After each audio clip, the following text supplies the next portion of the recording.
Hello, welcome to the Telescope Podcast, the show where we look at geek culture through the spyglass of faith. Matthew Seipel Anderson here. Wait a minute, where's my bumper music? Oh yeah, that's right, this is a bonus episode. Yeah, welcome to the show. I have been out of the podcast game for a couple months because I moved and I got a new job at a different ministry, and it's all been great, but it's all been super time consuming. And I've just been too busy.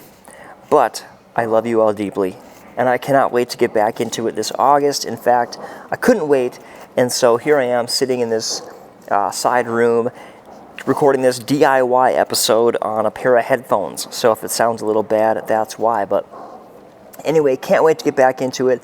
In fact, I thought I'd just make a couple comments that on the things I've been watching recently. I watched the animated Spider-Man, and I watched Spider-Man Far From Home. Both great flicks. I really enjoyed both of them. You know, I was thinking about in Spider-Man, the animated one, which I don't know why I can't think of the actual full title, but the main villain, his family dies because of they leave him, and he's trying to bring them back from another dimension. It's kind of a cool, kind of wacky concept. And I was thinking about how, Batman's parents died, and all these different characters. There's a whole bunch of them where their parents died. Superman. I know there's other ones I'm not thinking of. I was thinking about them earlier, but so it's kind of a different twist that it's actually the villain who's trying to bring back his family. He's driven by his grief or his remorse, I suppose, but he still wants to be the kingpin. So I thought that was pretty cool, and I just loved Miles Morales. My kids just pretended to be Miles Morales, like, for days afterwards, or Willem did anyway, my oldest son, who watched it with us. Anyway, good flick, and also Spider-Man Far From Home was pretty interesting. Another home run, I'd say, for Marvel Studios. A couple things about this film that I just personally really enjoyed, and I'll just share them with you, because, we're just kind of free-flowing here. I really enjoyed the tribute to Tony Stark at the beginning. I thought that was gold. I just about cried laughing when, Whitney Houston came on. And I will always love you. Oh, it was so good. It was so funny. And then the thing that really got me beyond that was the cheesy transitions, because they use like Windows Movie Maker. It just was so good. It made me laugh.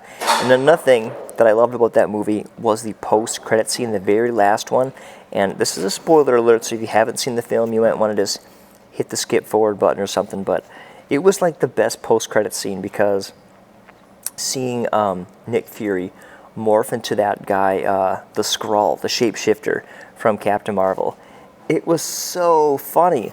I don't know why it made me laugh so hard, but it was so good.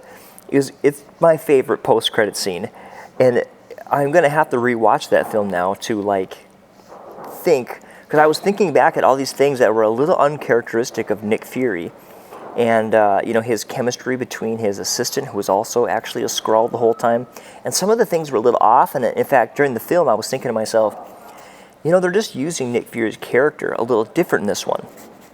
He was a little bit more of a comedy, comic character or something, because, in the film they explained that because of the blip, because of the Thanos snap, and Nick Fury got dusted and then brought back to life, but he missed 5 years, so he's trying to rebuild his network and kind of get back on his A game, and he's sort of out of it.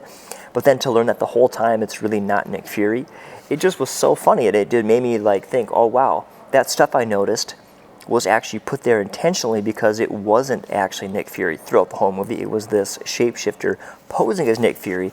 And, of course, then that begs the question, what was Nick Fury doing? And if you've seen the post-credit scene, it's, he's in space, he's doing something with the Skrulls, and I'm sure we'll learn more about all that later. So, anyway, good stuff. And you know what? It feels good to be sitting here talking about it. Like I said, I'm freewheeling it here. I don't have some big faith tie-in. But you know what? Jesus loves you. There you go. There's your faith tie-in for the episode. Anyway, hey, I'm just going to cut myself off here before I start rambling and ruin it, because this is all one take, because I'm recording this into a voice memo program. This is like a half-court shot, and if I keep talking, I'm going to miss. But I think if I stop soon, it's going to be okay, and it's going to be a squish. Hey, thanks for listening. Look forward to being back on a full, actual, real episode real soon. Bye-bye.